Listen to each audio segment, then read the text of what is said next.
এটা হচ্ছে ঢাকা এয়ারপোর্টের লাউঞ্জ। এখানে বসে আমরা লাউঞ্জে খাচ্ছিলাম।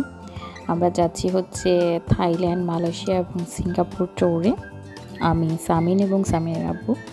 তো প্রথমে যাচ্ছি হচ্ছে আমরা বাংলাদেশ বিমানে করে ঢাকা টু থাইল্যান্ডে। প্রথম থাইল্যান্ড যাব, তারপরে মালয়েশিয়া, তারপরে সিঙ্গাপুর। হ্যালো এভরিওয়ান, সবাই কেমন আছেন? আশা করি সবাই ভালো আছেন। আমি আল্লাহর রহমতে ভালো আছি। ঈদের পরে আমি একটা ব্লগ দিয়েছিলাম অবশ্যই ইউটিউবে, বাট আনফর্চুনেটলি সেই ব্লগটা ডিলিট হয়ে গেছে আমার কারণেই। তো এটা হচ্ছে আমরা যখন থাইল্যান্ডে ল্যান্ড করব তখন এর একটু আগে আমি ভিডিওটা করেছিলাম। খুব সুন্দর লাগছিল, প্লেনের উপর থেকে নিচের দিকে তাকাতে খুব ভালো লাগছিল। তো সেই ভিডিওটাই আমি ক্যাপচার করেছিলাম। 3 দেশের ভিডিওই আমি খুব সুন্দরভাবে করেছিলাম। আমার ফোনের অনেকগুলো ভিডিও ছিল, বাট আমি জানি না কেন জানি ইউটিউবে ব্লগ আমি এখন আর দিতেই পারি না, সময়ও পাই না। তার উপর আবার কীরকম জানি ভিডিওগুলো ডিলিট হয়ে যায়। যেমন দেশে আসার পরপরই আমার ফোনটা নষ্ট হয়ে গিয়েছিল, সব ভিডিও চলে গেছে রিসেট দেওয়ার কারণে। সব ছবি ফোনের প্লাস হচ্ছে সব ভিডিও সব কিছু ডিলিট হয়ে গেছে। যাই হোক, এই যে ভিডিওগুলো করেছি সেগুলো হচ্ছে আমার হাজব্যান্ডের ফোনে রিলস ছিল, একটু একটু করে আমি স্টোরি দেওয়ার জন্য করেছিলাম, সেইগুলো থেকে আপনাদের সাথে শেয়ার করা। তো আমরা চলে গিয়েছিলাম সরাসরি পাতায়াতে। 1.5 ঘন্টার জার্নি আবার করেছিলাম। আমাদের প্যাকেজে ছিল সেজন্য তেমন একটা কষ্ট হয়নি। বুকিং ছিল গাড়ি এবং হোটেল। আমরা ওয়েলকাম প্লাজা হোটেলে উঠেছিলাম। এটা হচ্ছে হোটেলের রাতের ভিউ। রাত হয়ে গিয়েছিল আমাদের যেতে যেতে। হোটেলটা খুবই সুন্দর ছিল, নিরিবিলি, এবং আমার খুবই ভালো লাগছিল, তাই এই ভিডিওটা ক্যাপচার করেছিলাম। এবং আমাদের হোটেলের সাথে সাথে আমাদের ব্রেকফাস্টটাও ইনক্লুডেড ছিল। তো বুফে ছিল, সব কিছুই ছিল, খাবার আনলিমিটেড। তো আমরাও টুকিটাকি নাস্তা করলাম। নাস্তা করার পরে অবশ্য সুইমিংয়ে গিয়েছিলাম সামিনকে নিয়ে, সেই ভিডিওটাও ডিলিট হয়ে গেছে।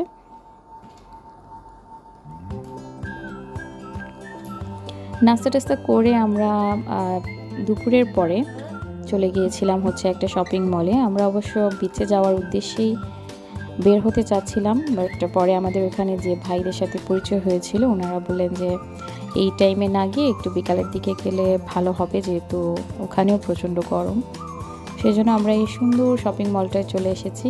এই শপিং মলটার নামটা আমি ভুলে গেছি, বাট খুবই সুন্দর এবং আমার কাছে খুবই ভালো লেগেছে। টুকিটাকি শপিংও আমরা করেছি।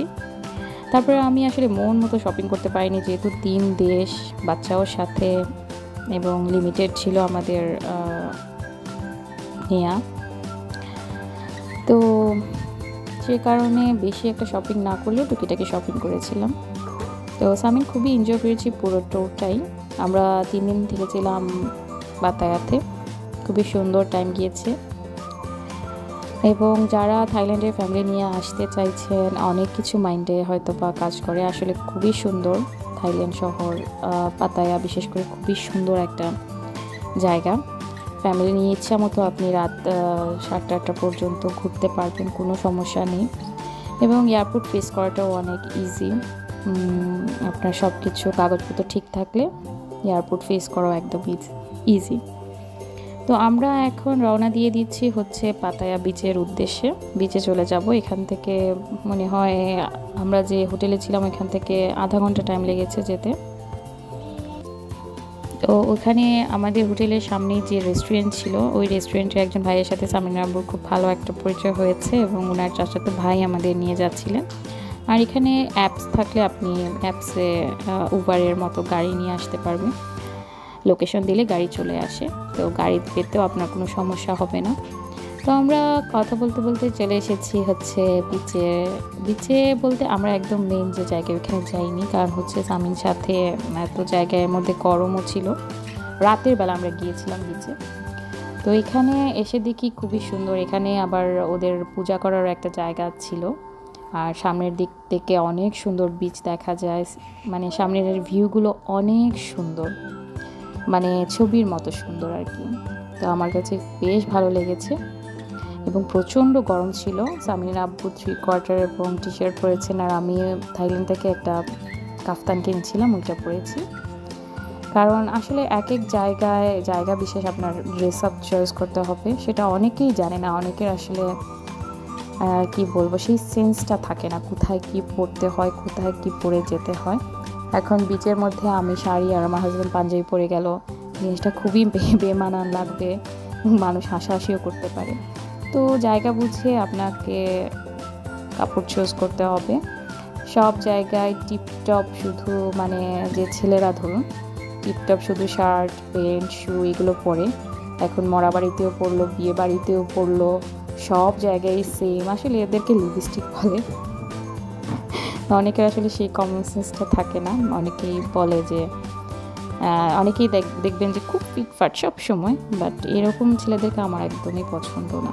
এদেরকে লিপস্টিকের মতো লাগে, খ্যাত মার্কা লাগে। জায়গা বিশেষ আপনার কাপড়টা চুজ করা দরকার, যে কোন জায়গায় আমি কি পরবো, কি মানানসই। তো আমরা সন্ধ্যা হয়ে গিয়েছিল, সন্ধ্যার পর আমরা এই বিচে এসেছিলাম। এখানে আমরা সন্ধ্যার সময় টুকিটাকি নাস্তাও করেছি, যেমন ধরুন ফ্রুটস খেয়েছি। এখানে ফ্রুটসগুলো অনেক মজা এবং খুব ফ্রেশ, খুব ভালো লেগেছে। বিশেষ করে আমটা আমার খুবই ভালো লেগেছে। আম, কাঁঠাল, তারপরে আপনি আপেল সব কিছুই পাবেন, খুবই টেস্টি। এবং আমরা ড্রিঙ্কস খেলাম, চিপস খেলাম এবং এখানে বসেছিলাম। এখানে চেয়ার ছিল, বসে বসে আপনি সমুদ্রটা উপভোগ করতে পারবেন। তো যাই হোক, এই ছিল আমাদের পাতায়ার যে টাইমটা আমরা কাটিয়েছি সেই ছবিগুলো। আরও অনেক রাতেও আমরা হাঁটাহাঁটি করেছি। 7-Eleven ছিল, ওখানে আপনি সব প্রয়োজনীয় জিনিস পাবেন। ওখানে আমরা গিয়েছি, সেই ভিডিওগুলো আমার ফোন থেকে ডিলিট হয়ে গেছে। আর এটা হচ্ছে আমার হোটেলের ভিউ, এত সুন্দর বলার বাইরে।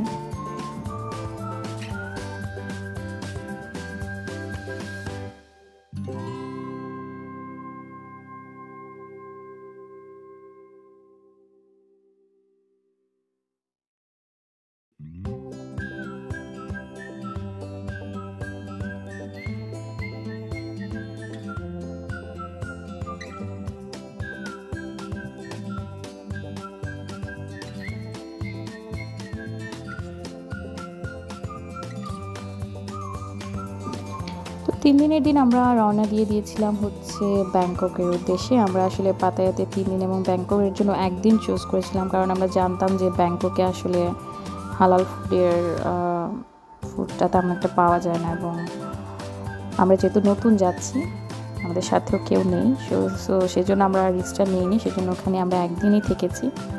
তো ওখানে আমরা কসমো হোটেলে উঠেছিলাম। হোটেলটাও বেশ সুন্দরই ছিল, ভালো ছিল, ভালোই লেগেছে। হোটেলের ভিডিওটাও আমার কাছে নেই, বাট সুন্দর ছিল, ভালো। এবং যাওয়ার সময় আমি ভিডিওগুলো করেছিলাম, রাস্তাটা খুবই সুন্দর লাগছিল। আর গাড়ির ভিতরে তো গরমও লাগার কথা নেই, এখানে সব জায়গায় এসি, রুমের ভিতরেই বলুন আর গাড়িতেই বলুন, সেই জন্য গরমটা আসলে তেমন একটা ফিল করিনি আমরা। আর রাস্তাটা খুবই সুন্দর, বিশেষ করে ওদের রাস্তাটা এত বড়, গাড়ি চলাচলে খুবই সেফলি তারা ড্রাইভিং করে, আমাদের দেশের মতো না, মানুষও খুবই কম।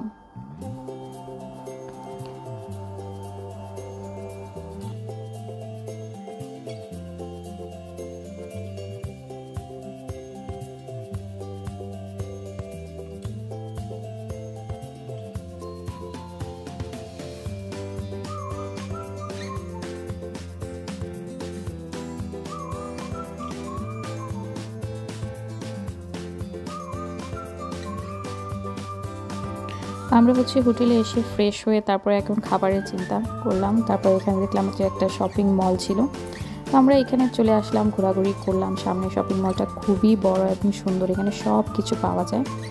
তো আমি ভাবলাম যে এখানে, আমি জিজ্ঞেস করেছি দু একজনকে যে এখানে হালাল ফুডের কোনো শপ বা কোনো বাংলা হোটেল আছে কিনা। তো ওরা বলে যে আরও আধা ঘন্টা পথ যাওয়ার পরে আমরা বাংলা হোটেল পাবো বা হালাল ফুডের জায়গা আছে।